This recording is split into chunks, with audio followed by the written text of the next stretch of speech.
I'm not the biggest horror movie fan, but I like to think me watching the Texans play against my team in the playoffs last year was like watching a horror movie of these guys who are just hungry, ferocious, and coming to take your quarterback's head off.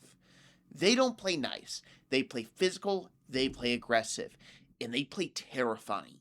So looking at this 2026 Texans team, the one thing I gotta say is, as much as I can question this offense, how do you score on this defense? This defense is the epitome of terrifying. And their offense doesn't look too bad. It looks like they made some major improvements. So today, I'm going to preview the 2026 Houston Texans season. And I get to talk about this insane defense that they have put together in Houston. So let's jump into it.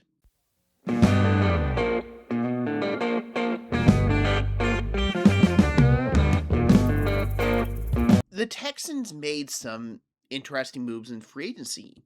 They acquired David Montgomery in a trade with the Lions, which immediately improves their running back field as Joe Mixon didn't play a down last year, and the running back room outside of him wasn't anything that really made you go, they have a number one.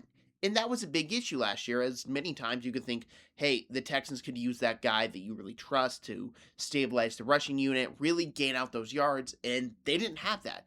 But now they do in David Montgomery. But that's not the only move they made, as they brought in a couple guys I really love. Braden Smith, the right tackle position. Is Braden Smith an elite right tackle? No. But is he better than with what the Texans had? Absolutely. Wyatt Teller as a guard is better with what the Texans had. Reed Blankenship coming to this defense, yeah, good for Reed. Congratulations, you're on a team's defense that is the most terrifying unit I have ever seen. Brought in Logan Hall, which was a good depth move. Foster Monroe. There were many moves that they made that I loved. And of course, they saw some guys walk out the door. Tim Settle, they lost their punter Tommy Townsend, and playoff hero Christian Kirk.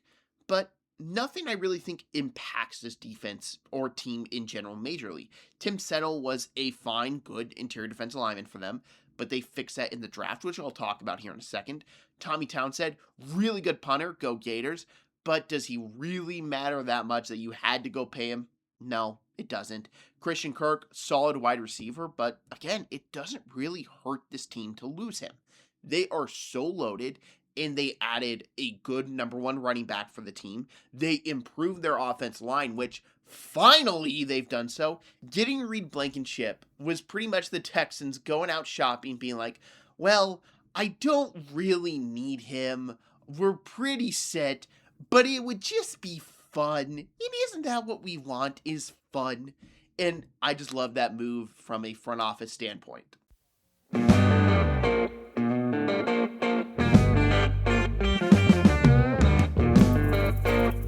Truthfully, I could just spend this entire section raving about their first two picks.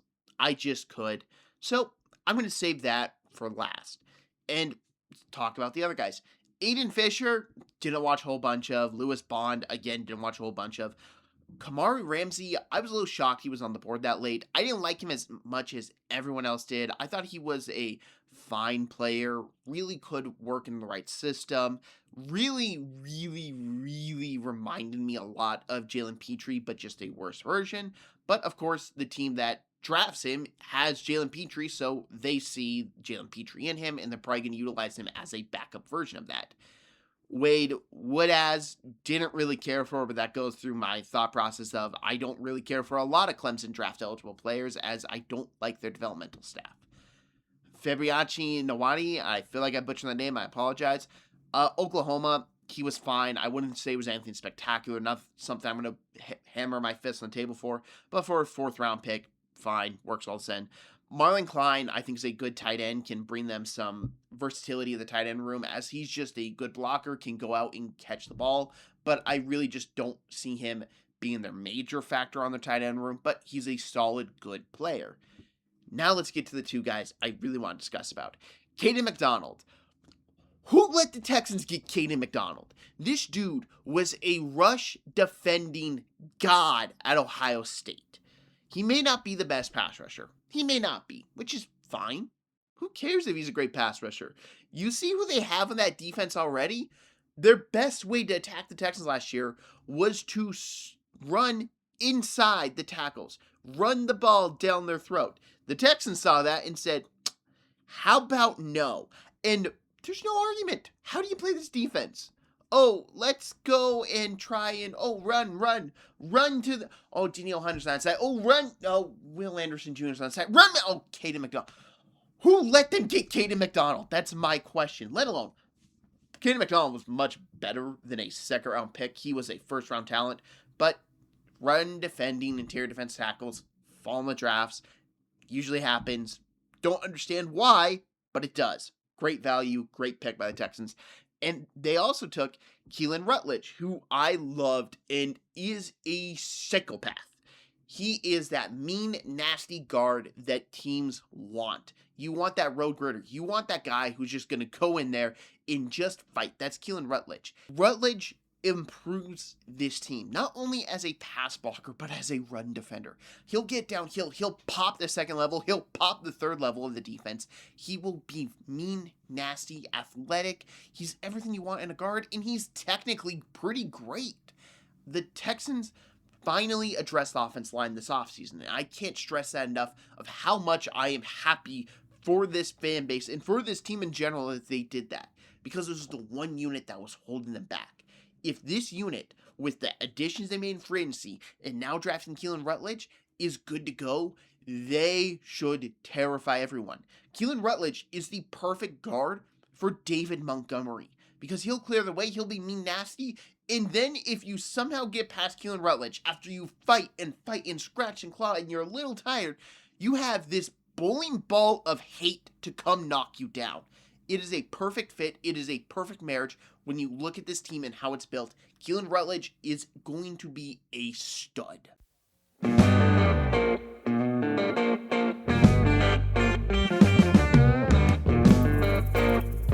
When I look at everything the Texans did in the offseason, and they did a lot. They brought in Reed Blankenship, Braden Smith, like I mentioned, and those are moves I absolutely just love to death because they help the offensive line, something the Texans have not been good at for a while.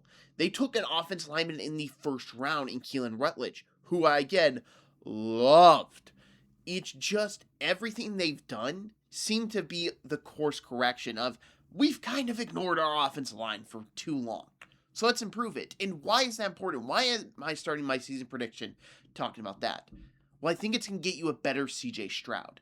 As C.J. Stroud has struggled behind a pathetic offensive line the past couple years.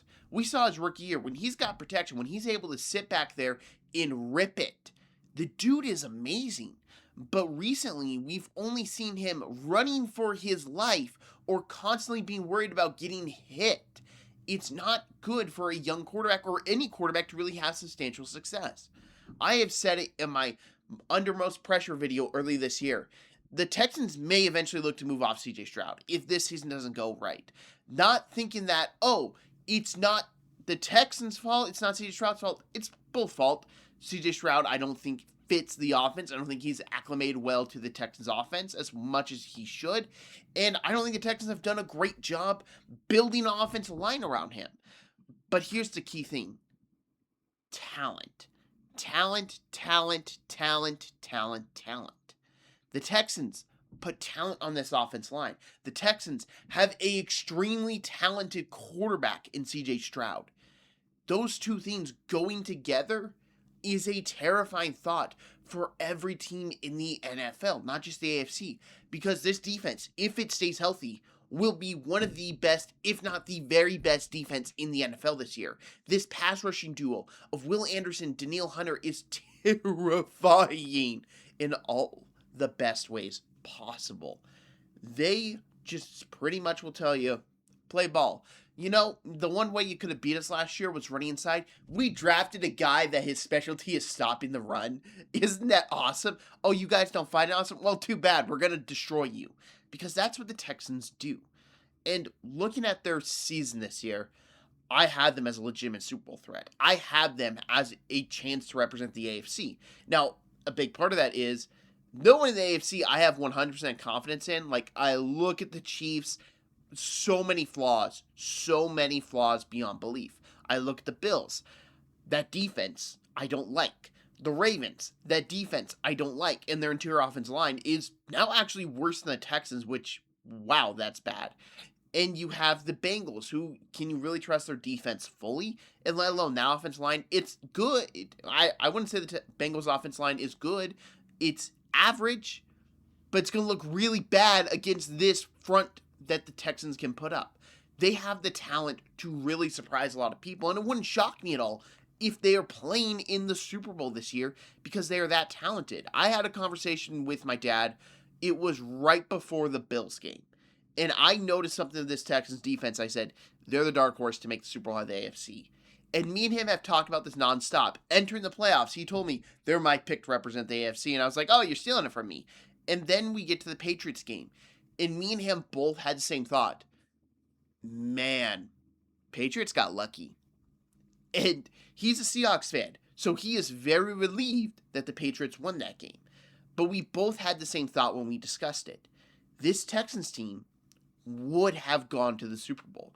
Jarrett Stidham would have been a fine pink mist on that field in Denver, Colorado at the AFC Championship game last year. He just would have been. And I don't know if the Seahawks can beat the Texans like they did the Patriots. Because as much as the Seahawks dominate the Patriots up front, they would to the Texans could do it just right back to them. And that's the big key is you look at this Texans team. If they can just figure out how to protect CJ Stroud, if they can just give him time to throw, where he's not under pressure, where he's not having to rush throws, where he's not turning the ball over every other play, they are beyond dangerous. I'd like to say thank you very much for watching this video. If you like this video, hit that like button if you're new to the channel. Hit that subscribe button. If you would share this, I'd greatly appreciate it. And if you want to check out other team previews, I'm doing 32 in 32 days. 32 consecutive days of NFL team previews. It's going to go a little bit past the Hall of Fame game, but by the time of week 1 of the preseason, every preview will be up and done. I hope you check them out, and I hope y'all have an amazing day.